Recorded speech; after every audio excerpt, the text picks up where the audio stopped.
Hey guys, it's Sammy from Akadi Ag. Welcome back to another episode of Sam Says. This week we're going to cover prop pad replacement. It's basically the same replacement process as props as well. I want to focus a little bit on the easier things for new guys that they need to know how to do.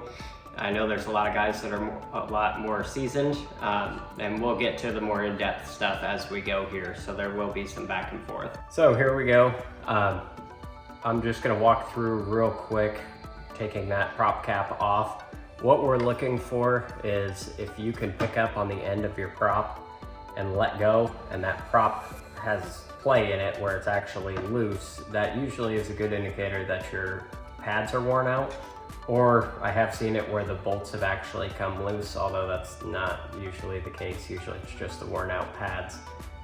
If you're replacing the prop itself, each arm is marked on that arm mount, and it'll tell you which motor and what props, CCW or CW, each one has engraved on that arm.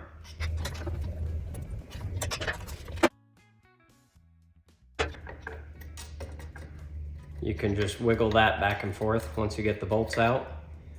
Pop that off, and then you'll have these little pads. They kind of look like cookies, little Oreos.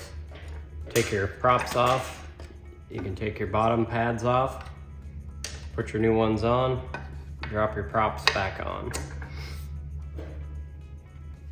And you put one pad under either side, put your prop on, pad on top, and then you can put your cap back on.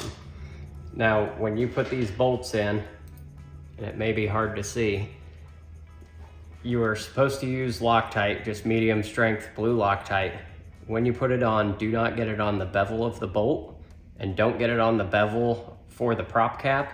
What happens is when you crank that down tight, it's actually going to stick harder, and we've had to extract several bolts because people weren't careful when they were doing that.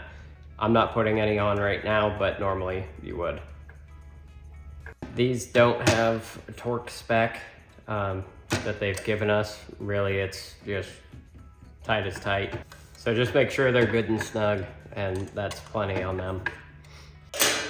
And that's it. Thanks guys for watching. I hope you found this video useful. This is one of the most basic and most important things that I can teach anybody, especially getting into it. We'll catch you next time.